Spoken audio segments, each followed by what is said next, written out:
السلام کی خدمت میں ایک شخص آیا اور دست ادب کو جوڑ کے عرض کرنے لگا، یا علی، قبر میں انسان کی پہلی رات کیسے گزرتی ہے؟ بس یہ کہنا تھا تو امام علی علیہ السلام نے فرمایا، میں نے اللہ کے رسول سے سنا کہ انسان کی سب سے مشکل رات قبر کی پہلی رات ہوتی ہے، جب دوسرے انسان، اس کے عزیز و اقارب، رشتہ دار، دوست مرے ہوئے انسان کو دفنا کے چھوڑ کے چلے جاتے ہیں تو وہ انسان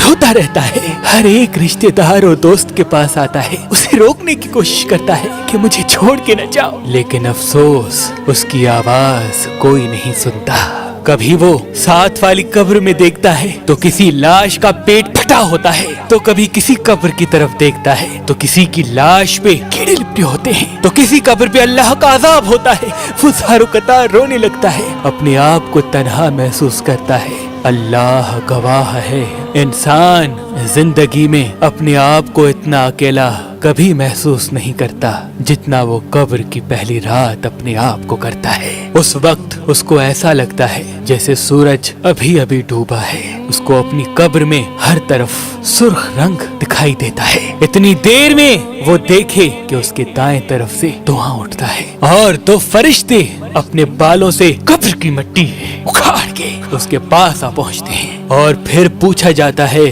تمہارا رب کون ہے؟ تمہارا رسول و امام کون ہے؟ تم کس دین پہ زندگی بسر کرتے رہے؟ اگر مرا ہوا انسان سچے دل سے اپنی زندگی میں اللہ کو تسلیم کرتا تھا، اللہ کے دین پہ چلتا تھا، تو بے ساختہ وہ حق کہنے لگتا ہے، اور پھر فرشتے اس کے لیے اللہ کے حکم سے کہتے ہیں، انتظار کر، جلد تمہارے اعمال تمہارے پروردگار عالم کے پاس پیش کیے جائیں گے، اس دن جس دن کا تمہیں بتایا گیا تھا۔ لیکن اگر اس انسان کے اعمال بد ہوتے ہیں اور وہ اللہ اس کے دین پہ ایمان نہیں رکھتا تو اس وقت وہ گھبرانے لگتا ہے، اور فرشتے غضبناک ہو کے کہتے ہیں کہ افسوس ہے، تمہاری زندگی میں تمہیں بار بار بتایا گیا تھا کہ جس طرح سے تم سے پہلے انسان مر چکے ہیں تم پہ بھی یہ وقت آئے گا، لیکن افسوس تم نے ان باتوں کو مذاق سمجھا، اور یہ کہا جاتا ہے کہ تمہارے اعمال